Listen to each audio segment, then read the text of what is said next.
नमस्कार. हो नमस्कार दादा. कुठलं गाव? घोडेगाव. गोडेगाव. किती वेळ येता ही तिसऱ्यांदा आहे खाली व्हायला आता. तिसऱ्या वेळाला? हो. किती दिवस टाइम आहे हिला? आता हिला 5-6 दिवस बाकी आहे. 15 लिटरच्या बोलीत कोणत्या शेतकऱ्यांना देऊन टाकू आपण. बाकी कशाची बोली राहिला? अंगाची, सडाची, दुधाची मार्केट कमिटीच्या पावतीवर लिहून देऊ आपण. घोडेगाव बाजारातली 1 नंबर टॉप क्वालिटीची म्हैशी आजी. काय सांगता इथं? हिचे सांगायला 1,61,000 रुपये. मागून बघा एकदा काय होईल फायनल? यावर बसल्यानंतर कमी जास्त करून देऊ.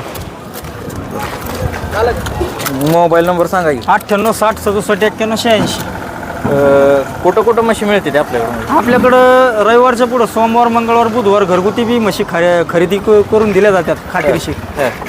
किती म्हशी असते त्या गोट्या? म्हशी 12-13 असतात रेग्युलर आपल्याकडे 24 घंटे. आपल्या जरी नाही पसंत पडल्या तर आपण शेतकऱ्याच्या व्यापाऱ्याच्या खरेदी करून देतो खात्रीशीर एकदम. याच क्वालिटीच्या? याच क्वालिटीच्या. याच्यापेक्षा भारी जरी लागली तर भारी, मिडियम लागले तर मिडियम, सगळ्या क्वालिटीच्या म्हशी असतात आपल्याकडे. तरी काय रेट पासून काय रेट? लाखापासून 80 पासून म्हशी आहेत आपल्याकडे. 1.5-2 लाख रुपयापर्यंत म्हशी आहेत. म्हैस घेण्यावर आहे आपलं. 15-16 लिटरच्या म्हशीला 31-41 लागतात चांगल्या म्हशीला. दुधाच्या बोलीत? हा, दुधाच्या 100% बोलीत घरगुती आले तर 2 टाइम पिळून देऊ.